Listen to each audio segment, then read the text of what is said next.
En Europe, au lendemain de la Deuxième Guerre mondiale, appartiennent trois régimes de type nouveau que les historiens ou philosophes comme Karl Friedrich et Raymond Aron qualifieront plus tard de régime totalitaire. Il s'agit de Staline de 1924 à 1953 et de l'Allemagne sous Hitler de 1933 à 1945. Raymond Aron propose 5 critères qui permettent de définir un régime totalitaire. C'est un régime caractérisé par un seul parti politique autorisé. L'idéologie du parti unique devient l'idéologie officielle de l'État. L'État détient le monopole des moyens de violence et de propagande. L'État contrôle toutes les activités économiques et professionnelles. L'État exerce une terreur policière et idéologique envers les opposants. Ces nouveaux régimes vont défier les démocraties et menacer l'équilibre géopolitique européen. 1. La mise en place des régimes totalitaires. En octobre 1917, une révolution éclate en Russie lors de laquelle les bolcheviks, non des communistes en Russie, prennent le pouvoir. Lénine est à la tête du pays et impose une dictature. La guerre civile oppose entre 1918 et 1920 les rouges, qui est les camps des communistes, aux blancs, camp des partisans de l'ancien régime impérial. Lénine lance alors le communisme de guerre pour écraser les blancs et les pays européens qui les soutiennent. La guerre civile se solde par une victoire des rouges et l'instauration de la terreur rouge, politique de répression envers ceux que les communistes considèrent comme ennemis. Toutes les libertés sont supprimées et les premiers camps du goulag sont ouverts. En 1924, Lénine meurt et une bataille de succession s'engage entre les leaders communistes. Staline et Trotsky. Staline parvient à s'imposer dans cette guerre de succession en 2 temps. Il prend d'abord la tête du PCUS, le nom du Parti communiste du RSS, en 1924, puis il élimine politiquement tous ses concurrents avant de s'imposer définitivement à la tête de l'État soviétique en 1928. Trotsky, le bras droit de Lénine, qui constituait le plus sérieux concurrent pour Staline, est chassé du gouvernement en 1924, du PCUS en 1927 et banni du RSS en 1929. Il se cache au Mexique, mais il est finalement assassiné par les services secrets soviétiques sur l'ordre de Staline en 1940. La prise du pouvoir de Staline est donc non seulement illégale, puisque Lénine, déjà avant, lui tenait son pouvoir d'une révolution lors de laquelle il avait pris par la force, mais elle est aussi violente, puisqu'elle passe par l'élimination politique et physique de ses concurrents au sein même du PCUS. 2. Des régimes qui présentent certains points communs. Donc déjà l'URSS, le parti c'est PCUS, donc le parti communiste de l'Union soviétique. Le chef c'est Staline et le drapeau, donc on a le marteau qui représente les ouvriers, la faucille qui représente les paysans, le rouge qui représente le communiste, l'étoile à 5 branches qui est l'unité des ouvriers des 5 continents et l'armée rouge.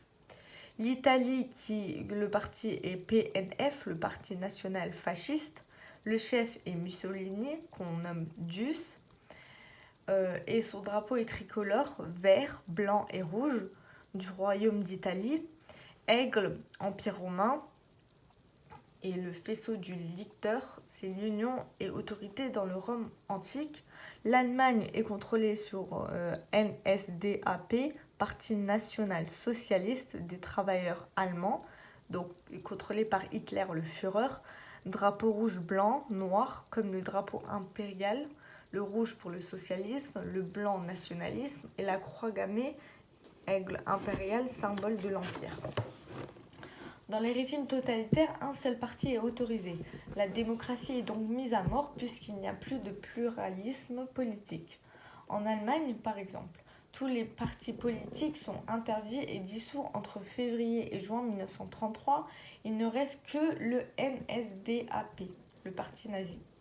Par ailleurs, le chef a un rôle tout puissant. Il est présenté comme un guide et fait objet d'un culte de la personnalité.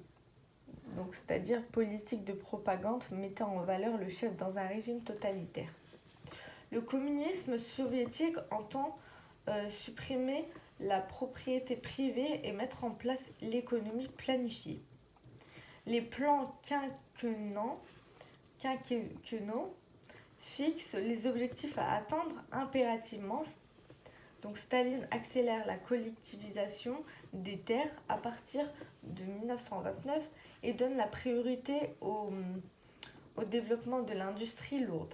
La planification est souvent irréaliste et pousse les ouvriers à produire toujours plus. En Allemagne et en Italie, l'État est également interventionniste. Il instaure une politique de grands travaux, plus d'ambitieux programmes agricoles et industriels dans le but d'aller dans l'autarcie. On va dire qu'en Allemagne, Hitler développe la construction de l'autoroute plus les ponts et demande la production d'une voiture à faible coût, donc par exemple les Volkswagen pour la voiture du peuple. Ces trois pays vont lancer l'industrie de l'armement en provisionniste en provision de la guerre. Ces politiques interventionnistes permettent de reculer le chômage, 6 millions chômage, et on passe à 400 000 en 1938, ce qui explique une certaine adhésion de la population au régime. Dans les régimes totalitaires, la population est embrigadée dès le plus jeune âge. En Italie, la jeunesse est embrigadée de force dans des organisations fascistes de 4 à 21 ans. Ces organisations ont pour but de faire intégrer l'idéologie des régimes aux enfants et de les entraîner à des exercices militaires. En URSS, les structures d'encadrement de la jeunesse n'est plus connues, sont les Komsomol. En Allemagne, on a les jeunesses hitlériennes. L'objectif ultime est de former de bons soldats qui soient au service du régime quoi qu'il arrive. Les adultes sont concernés par les encadrements. L'individu ne doit avoir aucun moment de sa vie qui ne soit contrôlé par un parti officiel. En Allemagne, Hitler va construire de grands centres de vacances proches de la mer du Nord. En URSS, les travailleurs sont encadrés par des syndicats appartenant au régime. L'adhésion des populations au régime totalitaire est réelle et repose sur de multiples facteurs dont l'encadrement de la population, la propagande et la peur.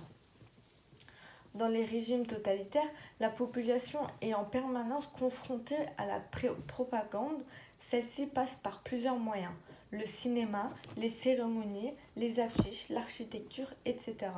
Les discours des chefs sont en général diffusés à la radio ou filmés pour être écoutés par le plus grand nombre. Dans les régimes totalitaires, la violence est exercée directement par l'État ou par les organisations du parti. On procède à des arrestations, puis les suspects sont déportés dans des camps de travaux forcés. La plupart du temps, il s'agit d'exécutions sommaires organisées juste après les semblants de procès. Cette violence d'État pouvait s'abattre sur n'importe qui, n'importe où et n'importe quand, sous un véritable climat de terreur. 3. Les régimes qui présentent néanmoins des différences. Certains moyens de terreur sont identiques dans les trois régimes totalitaires. La police politique, les camps pour les opposants, mais certains diffèrent. Il semble que l'Allemagne nazie et l'URSS ont été les régimes les plus violents. En URSS, Staline a laissé mourir de faim des milliers d'Ukrainiens en 1932 et a déporté des peuples entiers. En Allemagne, les violences se sont dirigées vers les opposants politiques qui étaient envoyés dans des camps de concentration et les juifs qui ont été discriminés, qui ont fait l'objet lors de pogroms. puis qui ont été exterminés de manière systématique à partir de 1941. L'Italie, donc sous Mussolini, la terreur se limitait à des arrestations, à des tortures, à des déportations ou exécutions d'opposants. La terreur totalitaire n'a pas produit le même bilan humain dans les trois régimes. Donc le stalinisme est de loin le régime le plus meurtrier avec 20 millions de victimes, le nazisme avec 7 millions de morts et le fascisme avec un nombre de morts qui se limite à seulement quelques milliers. 4. Les régimes totalitaires et l'ordre européen. L'Italie et l'Allemagne sont hostiles au règlement de la Première Guerre mondiale. Ils refusent les traités d'après-guerre et ils considèrent que la SDN est contraire à leurs intérêts. L'Allemagne n'admet pas le diktat de Versailles et exprime sa volonté de réunir toutes les populations germanophones dans un seul État.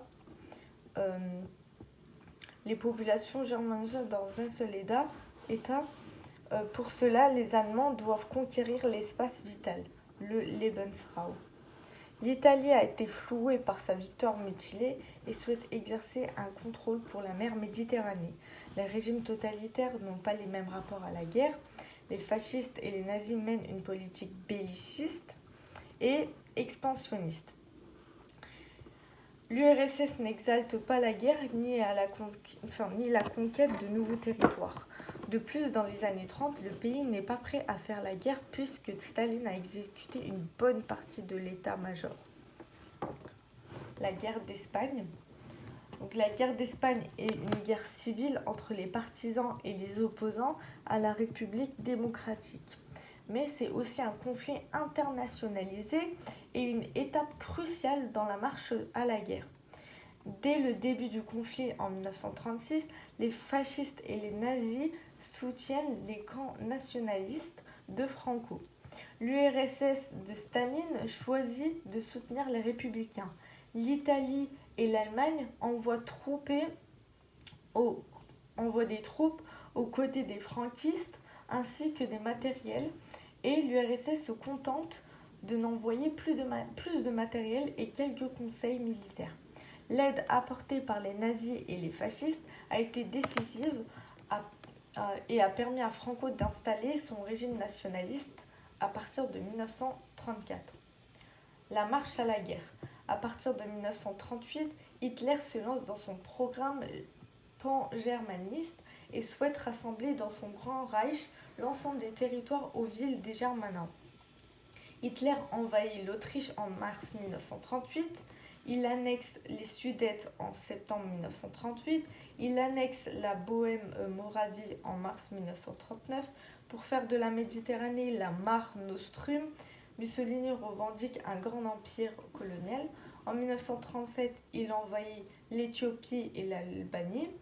Il affiche fortement ses ambitions de récupérer la Corse ainsi que les territoires cédés par l'Italie en 1966, donc Nice et la Savoie. L'URSS essaye de se rapprocher des démocraties occidentales et des démocraties.